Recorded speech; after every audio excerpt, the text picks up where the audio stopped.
Welcome, everyone. Welcome to our bi-monthly guest webinar series.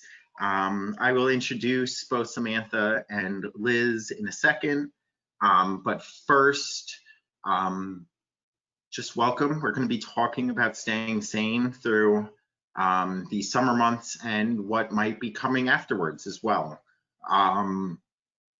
We're going to be talking about conscious parenting, and we'll dive right into that. I do want to just talk some logistics to start off. Please submit questions through the questions dialog box. I will do my best to transcribe questions into the chat box so that you can see the questions that we're discussing at the time. While I begin introducing everyone, I'm going to be initiating a poll. Please just complete it if you can. We like to know the makeup of the audience so we can help steer conversation in a useful direction for you. So I'll launch that right now. So Dr. Liz Matheis is a licensed clinical psychologist, certified school psychologist. She's worked both in public schools and then within her own private practice. She currently is leading her private practice, psych ed consult. We'll be able to follow up with information on all of that for you to find her. She's bringing a lot to the table about supporting parents through this and what are some good best practices to start trying to implement on your own as you're struggling through this. And I like to just put that out there. This is a struggle. So first step is identifying that it's a struggle. So welcome to everyone that's here. Samantha Feiner is the director of New Frontiers Executive Functioning Coaching. We tend to tackle this from an angle of working with the students, working directly with clients, but we're seeing it, and what we hope that this conversation helps bring to the forefront the influx of these two avenues and these two perspectives, of the perspective of the kids and then the perspective of the parents, and how, as parents, what control you guys have and best practices for that. So just both for our presenters, and then I'm Casey Schmalaker, Operations Manager for Frontiers and Learning. I'm really here just as a facilitator to help filter through your questions. One last thing, if there's any very specific questions to your specific situation, we might not get to it today, but I promise you we will be following up individually. So don't hesitate to type in the questions anyway. Just for everyone to understand, 80% of people here are a professional, but there's 20 of that 80%, there's also 20% with elementary school students, 20% with middle school students, 60% with high school students, and then 20% of just others. They're parents of older, maybe younger. So just so we understand the makeup. So again, reminder, I want this to be support for you guys. So please type in your questions. It'll help drive the conversation. But just to start off, Liz, what is conscious parenting? Like, what is that term? I have assumptions of what I think it means, but I think it would really help out with framing this conversation about what does that mean to you when you use that term? So conscious parenting to me is a level of awareness of what you bring to the table as a parent. And we all bring our stuff, right? Just because we're now in the role of parent doesn't mean we sorted out our stuff. It just means we got through that phase of development. And I think, you know, speaking as a parent of three, a 14-year-old, an 11-year-old, and a 7-year-old, I'm in all different developmental phases. And I can say that as a parent, I'm triggered all the time by the different issues that my children are struggling with, and what that kind of throws me back into with my own stuff and what I have and have not actually resolved. And being aware of when I do parent, where am I parenting from? Am I parenting from my own crap? Or am I parenting from looking at the true relationship between me and my children and what their needs are in the moment? And can I see that?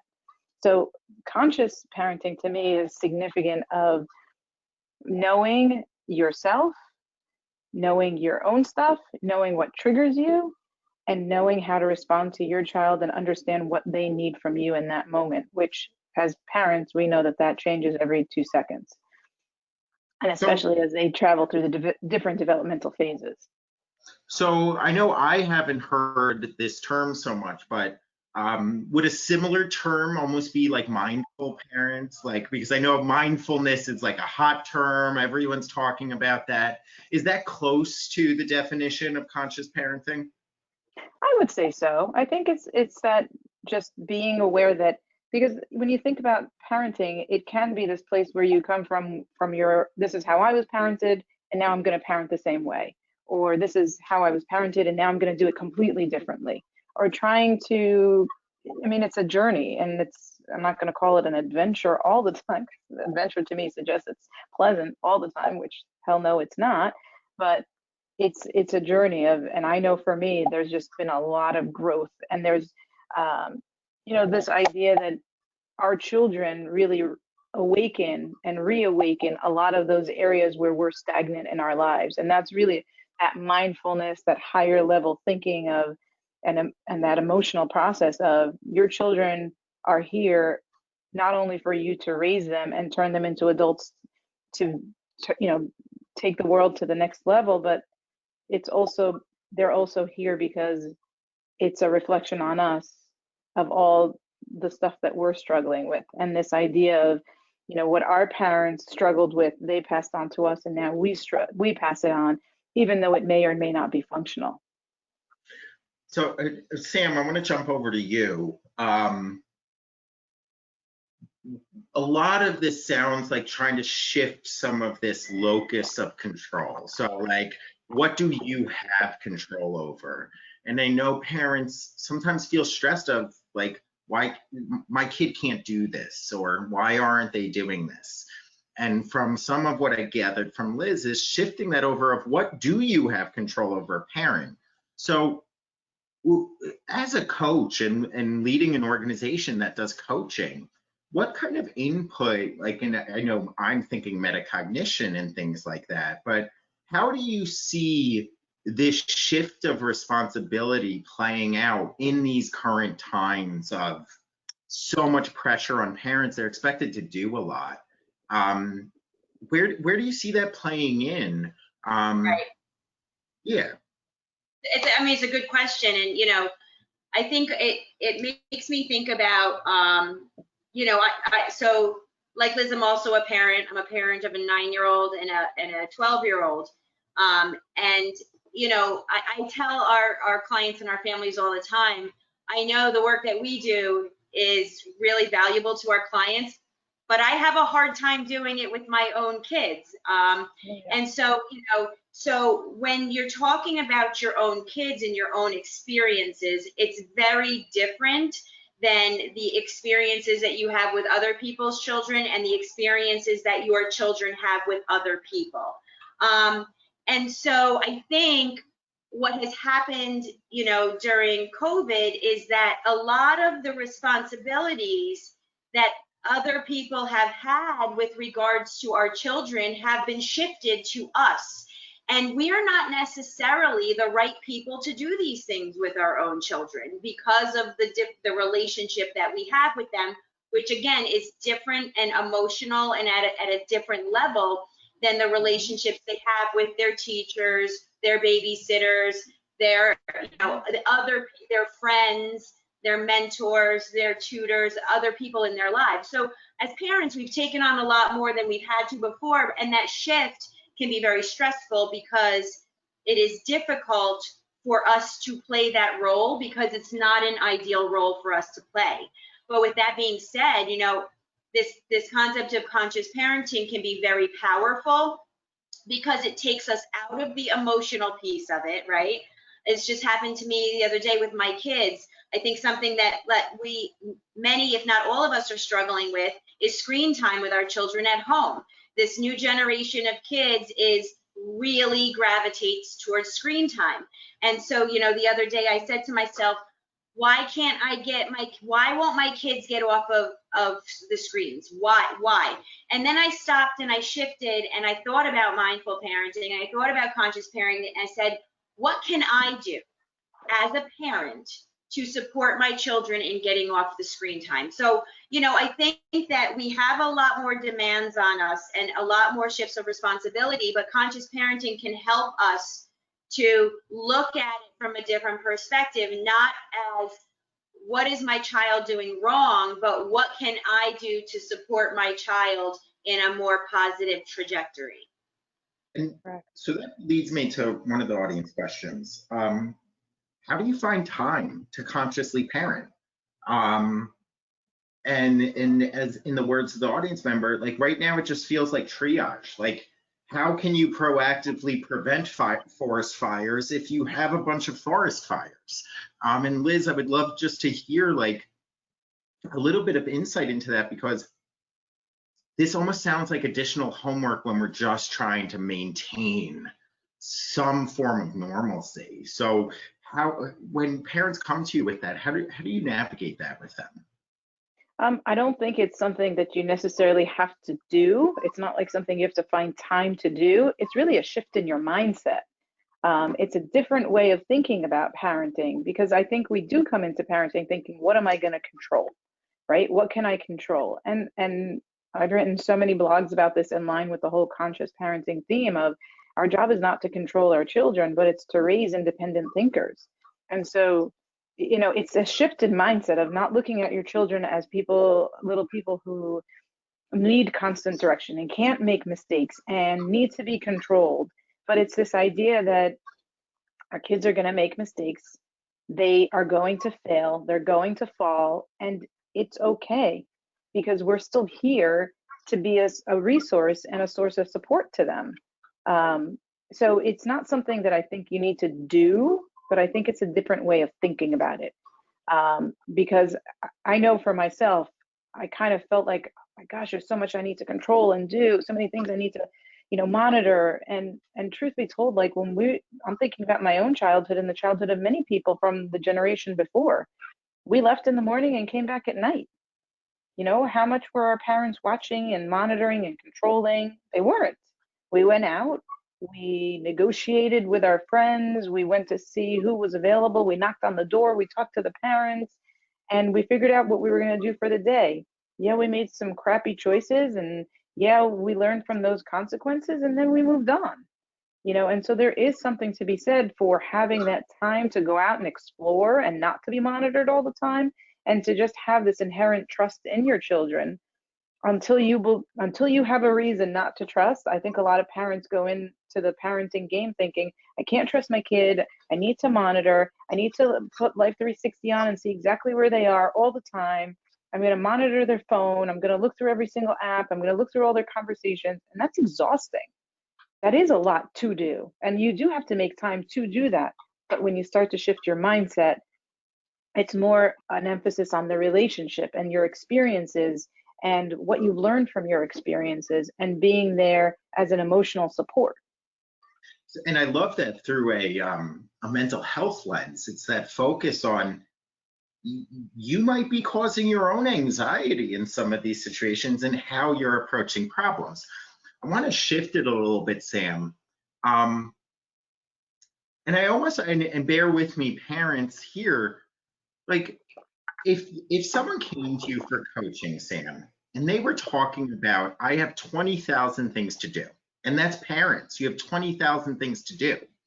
How would you help them navigate that? And I guess what I'm leading to a little bit is like the idea of prioritization. Where are your priorities as a parent? And then just a little bit of a further add on to that. Do parents need to be the ones doing everything? Because I think that's where things are at. And just helping, like when, as you, in your personal experience, Sam, of being a mother, you're deciding things that your kids need you for versus go figure it out on your own.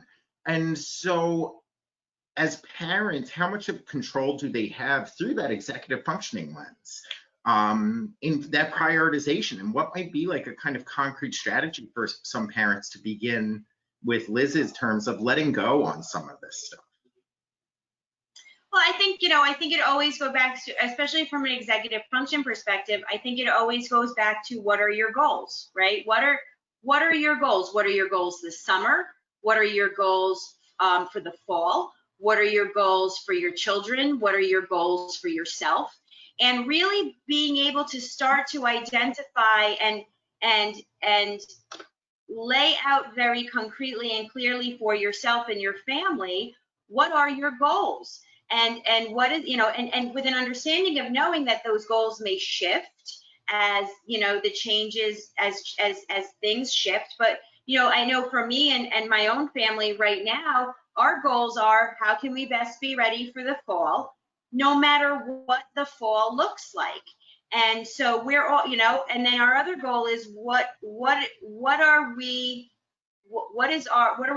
focusing on this summer? What are our goals for this summer, and how are we going to be ready for the fall? And so, and then, and then you tie in your own personal, like my children know my goal is that every day I have to get my job done, right? Like I have to, even though I'm home, I'm working from home. And so just very clearly outlining for everybody that, that goal-directed behavior of where do we need to go, and then what do we need to do to get there. Kids, especially younger kids, don't necessarily think in that way, right? As my younger one is always wondering, well, why can't we go to the beach on Wednesday morning? Like, why can't you make me lunch? Like, and they constantly are questioning. But if you start to practice goal setting with them and have an understanding of, if, in order for this to happen, we need this to come first, it's inadvertently working on those executive function skills and helping them to connect what our goals are to what we need to do to achieve them. And so I think this brings up a great thing of separating, and Liz, I want to toss this over to you. I want to explore this a little bit. This idea of separating our stuff as parents versus our kids' stuff. So a lot of parents are saying, why can't my kid just clean their room? Why can't my kid go out and be social? They're on the screens all the time. And so I'd love to just hear some of your input on, is that really an issue for the kid?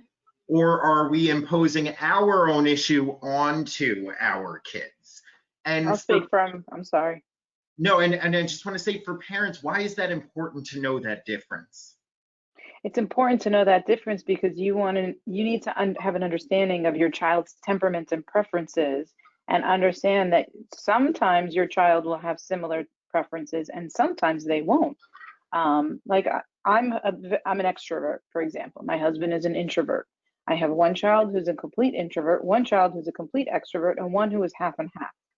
So for the extrovert, I understand he needs a lot of social interaction. My introvert daughter is like, I saw my friend yesterday, I need 2 days to recover. And my other son is like, yeah. So I understand and respect that. And initially I didn't get it. But a lot of this is, like I was saying, is you're going through the journey of parenting and beginning to understand, like, why is it my daughter doesn't want to have more social interaction? Why is one interaction per, like, initially she was like, listen to me. And thank God she is as direct as she is. She was like, listen to me. One play date every 2 weeks is all I need. Okay, that's it. Don't make any more plans. And I looked at her like, have you lost your mind? One every 2 weeks, that's not enough. And I'm thinking about it from my perspective, right? I need more. I'm like your little brother. I need more. I need like every other day. And it's just a matter of really separating out what is you and what is your child. And yeah, like you said, your child is looking at his or her room. Do they really care about how clean it is? Cleanliness is not a priority. They do it because we ask them to. And if we can somehow go back to that earlier time, like I remember I have flashes as a kid and knowing exactly when I began to like look around me. And that's an executive functioning skill of just having awareness of your environment and like being able to take a look and say, oh, I just took off my pajamas and I left them on the floor, or my bed isn't made. But I remember not even noticing, just not noticing. And truly, until our children build that awareness out of necessity, Because if they don't clean their room, what does that mean to them? Nothing. Clean room, messy room, it's not a priority. And so it's more of a priority for us. And so when things are a priority for us and not our children, building in incentives is really important. If that's something that, you know, I'll tell parents, if it's not that important to you, then close the door if you don't want to see it. If it's super important to you, then build in incentives around it. The screen time is highly reinforcing, and it's a source of social connection. If they're playing video games and they're connecting, or they're on a house party or FaceTime or whatever it is that they're on, or they're even just Snapchatting. So I've heard my kids, I'm like, have you talked to your cousin? Yeah, I Snapchatted her or I snapped her. I'm like, first of all, what the heck does that mean? That's one. Now I know. Two, that's interaction? They're like, yeah, I know what's going on. How do you know what's going on? Well, she sends me pictures. I'm like, I can't even. Right? Can you pick up the phone and call her? Can you FaceTime her? Can you text her? But that for them is social interaction. Of course, I like to have a balance personally, because I feel like doing it through social media and so forth, it can't be the sole way of you interacting with people, because you do lose a lot of those social skills of how to how to pick up the phone and learn how to greet someone instead of going right into the conversation with your intention. Or, if you go to the door and a parent comes to the door, being able to greet that parent and say, hi, Mr. or Mrs. So-and-so, I'm here for, and being able to have those conversations. So we don't lose those skills, which are still, regardless of how internet-based our world becomes, those skills are still needed. So I think part of it is really, yes, I think we impose a lot of our stuff on our children and our anxieties on our children. And it's really taking a step back if you're being conscious about it, and saying to, asking your child, how many times a week do you like to socialize? Yep. What's important to you? Because what you want may not be what I want for you. And at some point in our children's lives, what we want for them is absolutely not what they want for themselves. And they want other things, and we have to adapt.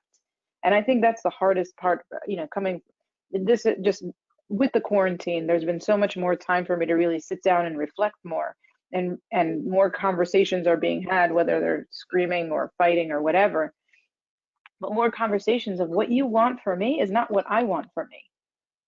Oh, thank you for jolting me out of my rigidity. Thinking as a parent, I know better than you. Which is, it's easier to try and control others than to try and control ourselves.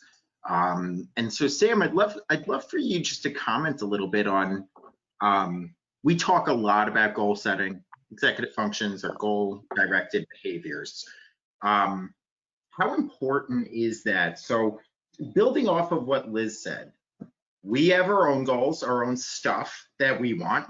Parents want a clean room. And why is the lack of a goal for the kid leading to a not clean room? I think could be a first interesting exploratory area. And then to continue that discussion of what Liz said of building in incentives.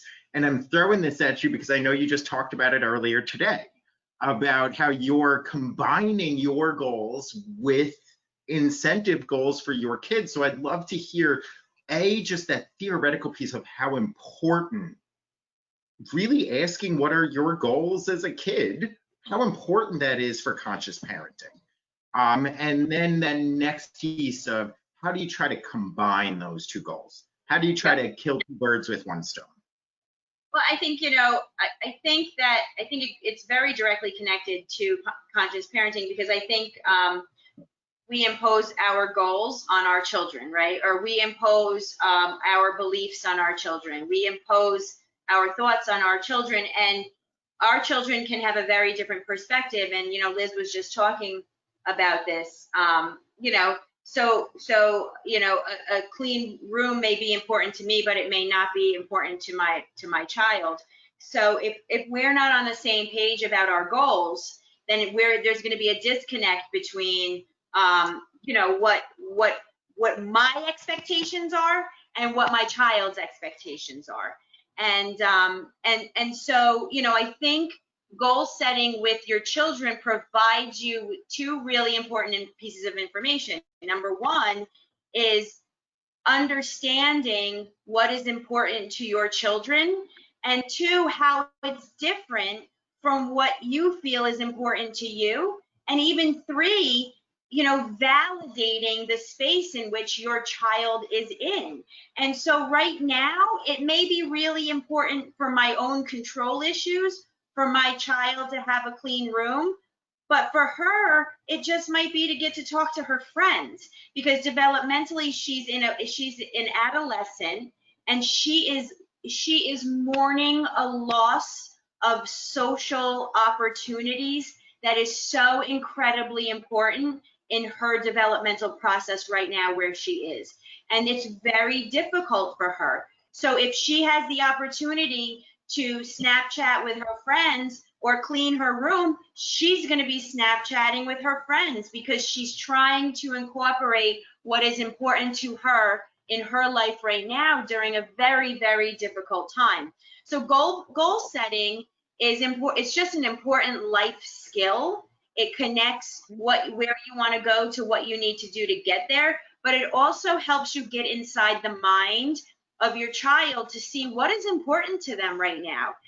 But it also helps you to negotiate what's important, and it helps you to shift in perspective and thinking from, why can't I get my kid to clean their room, to how do I get them to clean their room? So if that's not an important goal for them, then how do I get them there? How do I show them that that's important? And so, Casey said that we were talking about it, and I can provide like a real life example. I was saying to myself, why can't I get my kids to read? Why can't I get them to go outside? Why can't I, why don't they want to do these things? And then I said, well, let me shift my thinking. How can I get them to do these things? And Liz, I'm so glad you brought up that concept of incentives, because the gaming and social media and any type of that, anything in that category is so much more highly motivating than anything else for kids right now. So we have to incentivize them to do the other things that are important for them to get ready for the fall. And so, it's working like it's believe it or not, it's working like a charm. So, when you're goal setting, you're doing all of the underlying foundational skills that are necessary to get ready for what's coming down the road for them, whether it be school or, virtual or at school. But you're actively practicing listening skills. You're actively practicing developing structure and a structured routine. Kids thrive on structure. They need structure. Creating structure helps them to create action, and action decreases things like anxiety and depression. You have to keep them in an action-oriented, mode. So, following a structured schedule and practicing listening skills, those are things that are really important for them to be prepared for the fall. And so the goal gets you there. And the one thing I just wanted to say there is these incentives don't need to be forever. But when you incentivize in the beginning, when you're adopting new behaviors, anyone, it's harder to adopt new behaviors when you first do it. After practice and repetition, it becomes easier and easier. And most people need incentives to try hard things. So reading every day at first might be hard, but then it becomes second nature. You don't need the incentive as much. So it's not about incentivizing positive behaviors for all time. I think as far as conscious parenting, and Liz, I'd love to hear some ideas on this, but it's this idea of I am strategically doing this at first so they're willing to try it. Once they see the benefits of trying it, then I can strategically pull that back. So I'd love to hear, Liz, a little bit, and then I want to get into some more concrete examples, but just more like that theoretical piece of strategically parenting. And I would love to hear a little bit more on when parents start getting fed up when their kids get older. Why do I have to still consciously parent? They're 20 years old. Why can't they just be an adult? So I'd love to hear that piece on that strategic conscious parenting and that idea of they're an adult now. Why do I still have to do this? I think when it comes to incentives, to go back to that point, incentives are something that need to be changed all the time. You can't keep the same goals nor the same incentives in place forevermore.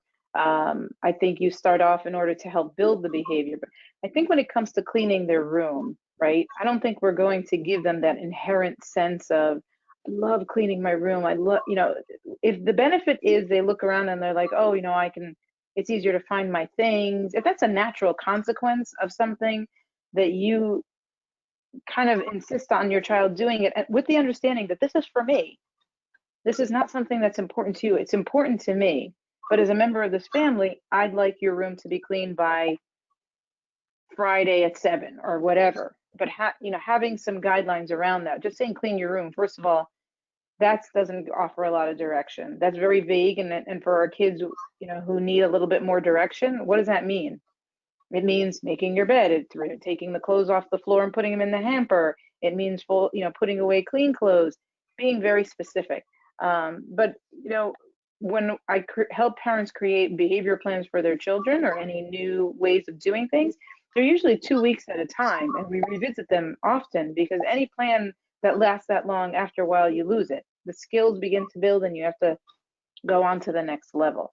But again, really focusing on what's for you and what's for me. If the natural consequence of you cleaning your room is that you like it because you have an easier time finding your things or getting your work done or whatever, then that's fine. But it's okay that if you are helping your child to set a goal that is really more because that's what you want from you living in my house. And so two things that just have come up that I just want to really reiterate there is there has been a bit of a cultural shift from earned aspects of people's lives and like expectations. And so a lot of things are expected. My computer is expected. My cell phone is expected. This is all expected things. And we've lost this concept of you earn privileges. And so as parents, sometimes you might need to pull that power card. You want the right to do that, you earn it. You're not working right now, you're not paying for it for yourself. And in society, you work to earn things. So that's one piece where sometimes you're not going to just get them to want to do it themselves. The second thing I just wanted to comment on, I've worked personally with a lot of college students. Parents freak out, they still don't clean their room, they still don't clean their room. Now, in my experience, I've worked with a lot of guys in college. Guess something that really is connected for them. You want to invite a girl back to your room? Do you think having the food around is going to help out with that? Is that going to help? So the reason why I share that story is what Liz was saying there. As coaches, but then as parents, one of the things you can do, don't assume they understand consequences. Tie the consequences to the action. So you can't find your work. Do you think that has to do with your messy room? Don't make it a statement. Don't say that's because of your messy room. Help them connect it, because it removes you sounding, we all know what assuming does. So it removes that idea of an assumption of the connection. And so I want to move into something that comes up all the time with conscious parenting, or not conscious parenting, with parents struggle. And this sometimes pertains more to an ASD population, but it's universal as well with more technology. What about social goals? And so Liz, I'd love to start with you, like setting the table about this and how you've tackled giving advice to some parents. And then Sam, I'd love to hear, because it's talking about social goals and they're more abstract social goals. So just Liz, like, this is the exact question. What if your young adult is not reaching out to others? Do we have to talk with them to urge them to have social goals? So it's kind of like, do parents need to lead their kids towards social goals? How do we deal with conscious parenting of that, of self-isolation? Again, parents seeing all of these potential concerns, depression, not having a social network to help save them, all of this stuff. How do you help some families navigate that? So I think for the child who is, 20 years old, possibly at college, and now they're home, not having a lot of social interaction, you want to just open the conversation. At this point, it's not so much I'm going to tell you what to do, but I'm going to ask you, are you okay? Are you feeling socially isolated? Do you want to have more social interaction? Is that important to you? And if the answer is no, then you leave it alone. And if it's yes, okay, what are some things that you think are getting in the way? And what can I guide you with? Are you anxious? Are you depressed?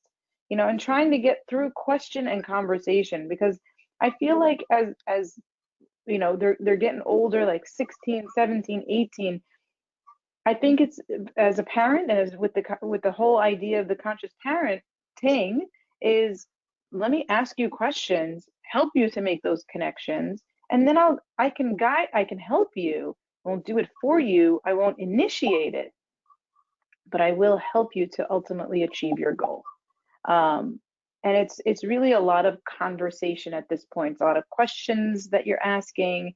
And like you said, when the young man who wants to invite the girl back realizes that his underwear all over the place and the days old of what water bottles or wrappers is really nasty, then guess what? He's going to clean his room. Mm-hmm.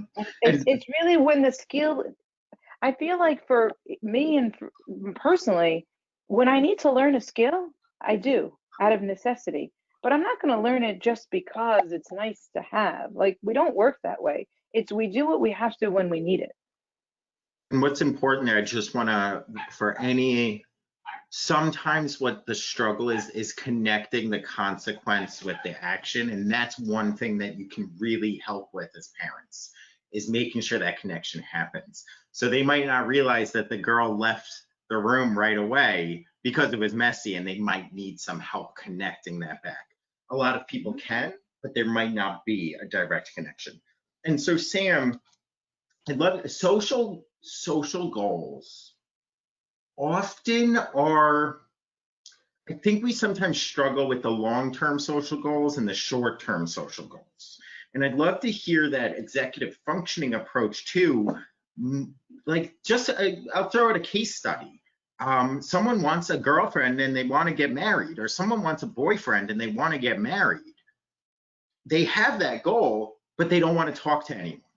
And so where does executive functions, goal setting, breaking down goals, how does that play in with social? Because maybe the goal isn't to have 5 friends, but the goal is to have a family. How do we help as parents connect the dots there? We see the end goal, and why don't they see how to get there? Right. So I think, I think the first thing we have to identify, and it's a really good question, and there's a lot that goes into it. But the first thing we have to say to ourselves is, so we'll take the question, for example, what if your young adult is not reaching out to others, right? Is it even a goal for them? So there's lots of individuals that are right now loving being removed from larger groups of people. It's comforting to them, right? They like to be they're happy to be in isolation as comparison to being in larger crowds or around people. So the first and foremost, when it comes to developing social goals, is it even a goal? Is it a goal that your son or daughter is invested in? And so if the answer to that is no, that's very different than if the answer to that is yes. And so if the answer to that is yes, they want to be social, then we have to say, well, why aren't they currently? And so they could, and that could be a million different reasons why. They may be depressed. They may not know how to engage in a virtual social environment as compared to a an in-person social environment. If you think about a lot of kids that were struggling socially, the structure of an in-person educational environment built social opportunities into their day-to-day experiences. If they can't initiate and create social interactions independently, then they're not going to reach out to people virtually and say, hey, you know, we used to talk every day in school, but now since we don't go to school anymore, do you want to chat? Like, they may need help in that, you know. And so part of the goal setting process of developing goals socially is finding out, number one, is it even a goal for the children that they're invested in? And if it is, well, where are they breaking down in the process, right? Our big goal is to be social. Well, what do we need to do in order to be social? We need to have people we're connected with. We need to connect with them. We need to make plans to connect with them. We need to show up during the plans. We need to have the technology to make that happen.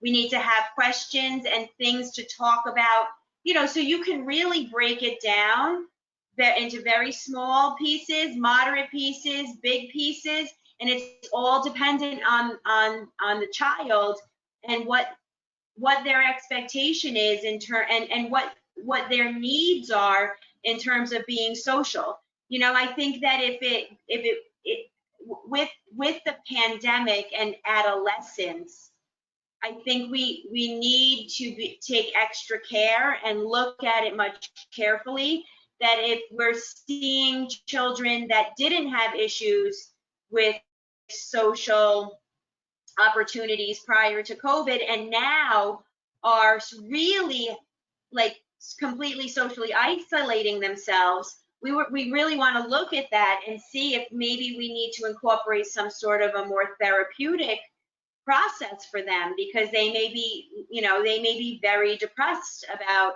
not having the opportunities to socialize anymore. But that looks very different than the child that just doesn't know how to chat on a phone, or doesn't know how to use Google Meetups or things like that. So we have to really look at it from the perspective of, well, what is the goal? What are they invested in?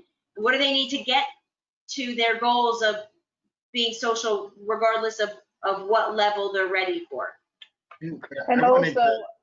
Go ahead, Liz. And also asking questions, not telling, because as they get older, none of us like to be told what to do. It's infantilizing. It feels belittling. It makes us even feel shameful or guilty. Like, why didn't I think of that? And as a result of that, for a lot of young people, their natural reaction is to say, I'm not going to do that just because you suggested it. I know it's a good idea, but I'm not doing it. And I've heard that from my own 14-year-old. And so I'm going to want to explore that in 1 second. I did just want to share something that I think is important. My mom is isolating alone, and this is in this social piece right now. So she's isolating by herself. I send her gifts all the time. I send her memes all the time. And she calls me because she says, I want to laugh out loud with you. It's different to laugh alone than to laugh with others. And so we're not trying to say that encourage all of their type of social interaction. It is important to try and encourage these other ones. But my mom came to that conclusion.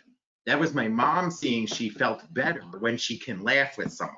So Liz, I want to explore a little bit further. So here was a question from the audience of, should I worry if my child doesn't want to interact with others? He does so much better though when he does. And I would love to hear your insight on some of that metacognition. It's great that mom can see that he does better, but where is that issue that he might not see that? And how do we support them? And so, like, just another example, hopefully no one here is a cigarette smoker, but you ask a cigarette smoker when they've quit, how much better do you feel? And they say yes, then why doesn't everyone quit if they know it's in their best interest? And so where does metacognition play into this? And why is that so important? And especially for the social realm, because I think that's where people struggle so much, is I see them so much happier when they interact. Why don't they like to do that? So I'd love to hear just some insight on that metacognitive piece of connecting the dots and helping them connect the dots. I mean, it could be for that person that going out and doing the social thing, there's so many multiple parts to it. First of all, are you the one who's initiating the social interaction? Are you being invited? Do you often say yes? Do you often say no? Right? So there's that part of it. And when I hear that somebody, a younger person, wants to go out but doesn't go out and feels good when they go out, that to me, I start to think, is there a social anxiety piece? Is there an anxiety piece? You know, if I don't want to reach out to people because they may say no, and I don't like that rejection. It could be that when I'm out in a social situation, I don't know how to maintain a conversation. It could be that I'm in a social situation and I wonder if people are looking at the way I'm standing or the way I'm dressed or the way I'm speaking and judging or thinking that I'm not doing a good job. But when they're out and they're in the social situation and it is going well, then they do feel good. But again, it's, you know, it's like you said, it's making that connection. That person has to make the connection. So I, as a parent or I, as a professional, may recognize that you seem so much happier when you've had positive social interactions. But until that person makes that connection and then can actually access a lot of those thoughts and feelings about what social interactions are like, and then asking those, again, it's asking the questions when you have someone who's older and helping them to make those connections with the understanding is that, you know, we can't make our kids do anything. You know, we have this false sense of control that I can control you and I can tell you what to do and I can tell you how to do it. But truth be told, beyond their toddlerhood, we can't make them do anything, right? So yes, it's hard as a parent to stand back and watch your child struggling and possibly not able to have the skill to help them achieve that goal. But until they get to that point where now they're saying, I need help, or I want someone else's help, or I need your help. You know, I'm thinking of a conversation that I had with a friend who said to me, I'm reaching out to you as a friend and a professional. I have a friend who has a parent who is completely anxious about COVID and believes that she's having shortness of breath and she's constantly going and getting tested. And then she's coming back and exposing her husband who does have an immunocompromise, and she's obsessed and preoccupied with this idea that she has COVID, she's going to get sick, she has a horrible disease. And she said, what can I tell my friend to do? And my thought was, your friend can't really do much of anything unless if his mom is distressed enough that she's seeking help. That's one thing, but like, what, you're not going to say anything magical to this person that's going to make them go, oh yeah, you're right, I am becoming obsessive and a hypochondriac, and look, I'm a somaticizer on top of that. I realize my anxiety is significant and is stressing out and exposing the people around me to the possible, the virus. That level of insight is huge, and it doesn't come all at once, especially because you have to be open to it. And if you're not open to it, and you're not distressed, or you're not feeling distressed, or you're feeling like, I can't live like this, I need to do something differently. When the person asks for help, to me, that's like, good, we got them. But until then, you got to get that. And so one thing, this idea, we're using language here when we're trying to connect something we do to that outcome, and parents see what would benefit their kid, or they think things would benefit them. And we've talked a lot about connect that back. One concrete piece of advice I'd want to share with you is developing shared language and understanding. What does feel good mean? And so something that we use as coaches is a monitoring scale. 1 to 10, you spend time defining what that means. And, oh, you cleaned your room, how do you feel? Don't get into all the language that's abstract in this stuff. 1 to 10, how did that make you feel? That made me feel an 8. Great, cool. Now that's a concrete number. Wow, that took me an hour, that made me feel an 8. Oh, we just had a barbecue with families. 1 to 10, how'd that make you feel? You're removing all of the conversation that might cause anxiety of, why is my mom asking me? Why is my dad asking me about how I feel? And it's making it a very concrete number. And then it's easy. Well, every time I ask you about meeting up with friends, you always say it's a 9. What, do you want more 9s? That's a much more tangible thing to hold on to than feel good. If you guys want to look into Michelle Garcia Winner, I heard a great thing from her, especially in the social, and then I want to just spend a couple of the last minutes on one other thing. But she said that negative experiences leave much more concrete memories than positive ones. feeling good is such an abstract concept, it's hard to grasp and it's hard to utilize. Feeling bad is concrete. I hated the way that I felt when that happened. So if you develop a shared self-monitoring scale, it can be tangible for actionable things. And then you don't have to have a big conversation about it. I want to just spend some last time to really get to the crux of where a lot of parents are right now. Summertime, structure, school, where they're not there for all day, structure. How involved, and I would love Sam to jump with you, and then Liz can wrap us all up. How involved should parents be in structuring the days of their kids, and what does that look like? So I think it's going to be different from child to child, but I think that you want to provide your children with a balance of structure and free time that makes sense for you. So, if I use myself as an example, I'm working from home full time. I have a 9-year-old and a 12-year-old that are primarily independent in that they can take care of themselves and put themselves in a situation where they're not in danger, right? So I could theoretically just let them have the run of the house, but they're not necessarily going to make the right decisions. These are the conversations I've had with myself to come to the conclusion of how I'm going to set up structure. So I set 50% of the structure and I leave it in their hands. I have certain requirements. They have to get some form of physical exercise every day. They have to read at least 30 minutes every day, and they have to complete their chores. We're all on the same page about these things, though. We've developed this plan together. And so there's, they have time in their day where they can play games and, do the things that they want to do. But we as a family have come to an understanding that some of your time is going to be structured and other of your time is going to be free. Now, with older kids, you may structure less of their time. With younger kids, you may structure more of their time, but you have to balance it in a way that works for you.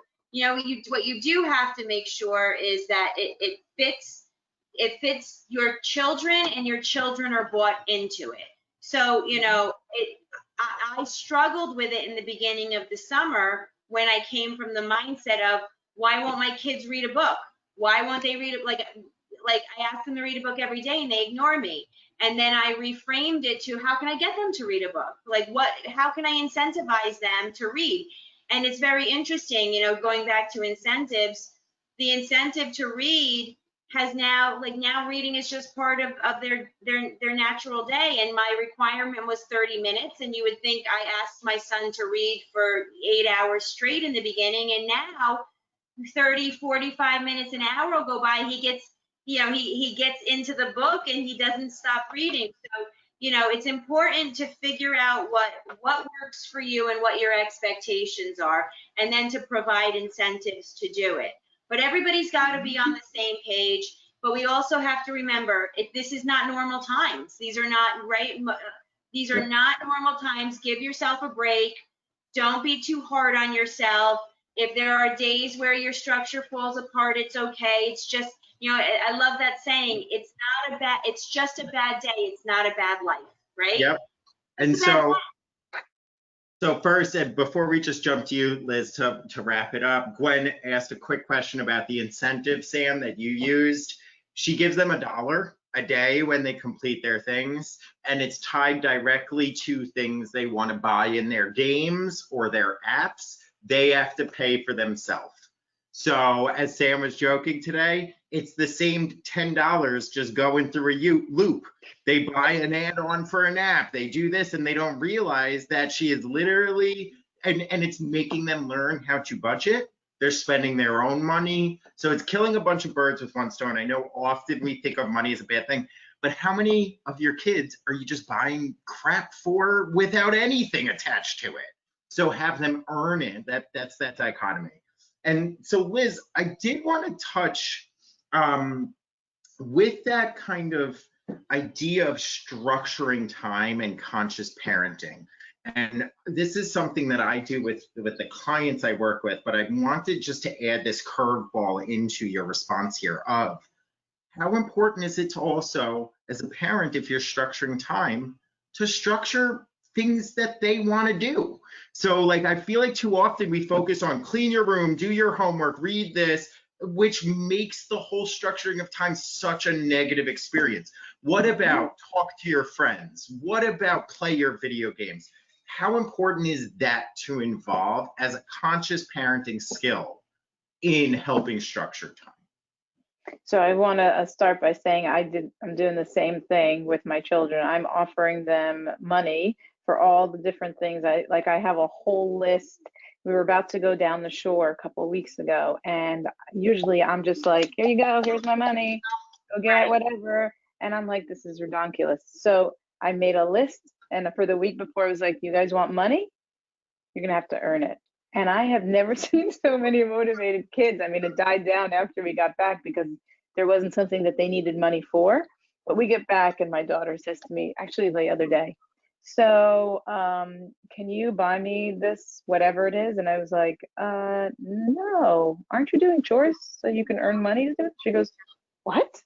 I was like, well, if you want to, oh, she wants to go to Target to buy a new bathing suit. And I said, I'm not getting that.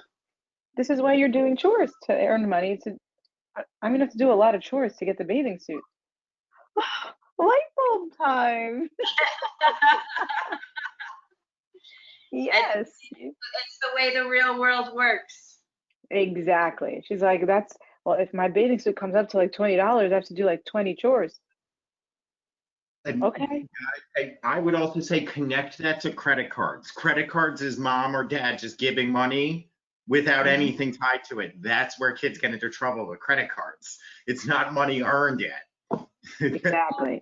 But I like the what you were saying before about our children just have the expectation that they're going to get a phone, they're going to get an iPod, they're going to get an iPad, they're going to get a computer.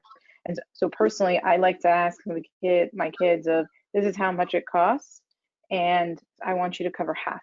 And we take that money and we put it away for them. We put it right back into their savings account, but they don't know that yet. But it's this idea of, I want you to earn, and it's going to take time. So let's think about how you're going to earn it, whether you're going to take birthday money, you're going to take whatever money. And because I do believe that I'm thinking of myself as a kid, and the fact that I saw that when I have a job, I'll be able to buy things. And if you don't have that goal, it creates a lot of lethargy and a lot of apathy of like, if everything is here and I have this ideal lifestyle right now, what are you working towards? And what are you working towards? And the one other thing, I know some families are sometimes uncomfortable with paying someone for something that should be expected, but it could be tied back to not directly monetary things. But the sad thing is, we don't live in a communist country. Everything is tied to money that we want to do. You want to sit down and watch TV after a hard day's work, guess what? You're paying for that television service. So Absolutely. Your kids, if they want to watch TV as part of their free time, let them pay for it by doing chores. So you can indirectly tie it to a financial incentive, but it could be the right to do things. So you have your phone for school because safety-wise, you have to be able to get in touch with me.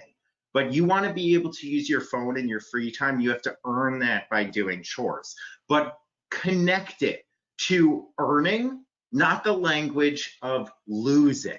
You're losing your phone. That's a negative. No, let's make it proactive. You're earning the phone. It wasn't given to you. You earned it at first, and you have to continue to earn that, because that's life. You earn the right to do things through proactive behavior. So exactly. And I do want to answer your question. Oh, go ahead. Absolutely. When you're constructing that schedule for the summer, I think it's important that whatever it is that you want from your children, whether it's for them to clean their room or to read or to get their physical activity, it's in the first half of the day, because anything after 3 is not happening. And then with the understanding that you finish this, and then the rest of the day is yours. Or, you can have, during the school year, you finish your homework, and then, you know, finish your homework, especially for our kids with ADHD who the homework tends to linger. Well, as soon as you finish your homework, you now have time to go play video games, you know, or to go do whatever. You can just relax. And I think it is important because we do that as adults, is we try to work towards that time of the night where we get to say, okay, everything is done, now I'm going to relax. It's important that we have our downtime. Our downtime is incredibly important. And I know now we have more downtime than we've ever had, but it's almost been like a reset for a lot of our families where they were so overscheduled, and it was, you know, we were going from one thing to another where there was no downtime, there was no negotiating social plans or anything like that. And having that time now where they need to do more of these things, I think is important. And I can't emphasize the downtime is really important. And as kids, you know, if we did one class or one activity, it was awesome. Now our kids have like 75 of them. And so just two things I want to tie back to. That idea of leaving free time. I know a lot of parents are worried about, well, they're just going to be on technology.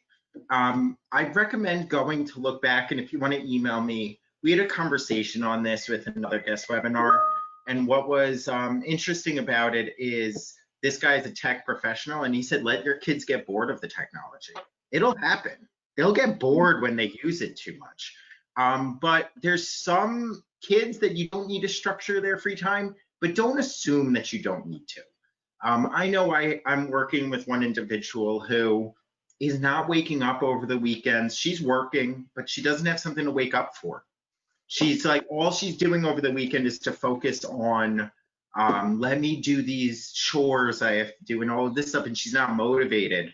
So do just sometimes keep in mind that free time is so abstract. You might need to dive in and say, talk to friends, play video games, like help them, but ask them if they want help with that, because then it might just be a big bunch of nothing, and then they don't feel like they actually had free time, like they weren't proactive with it. But on that note, thank you so much, Samantha. Thank you so much, Liz. I think it's great. Please fill out the surveys following this. There is a space for you to ask additional questions, and we will get back to you. And we can either set up a phone call or we can address them via email. And that always helps us. There's also an opportunity for you to share any future topics that you'd like to see. So again, thank you, Samantha. Thank you, Liz.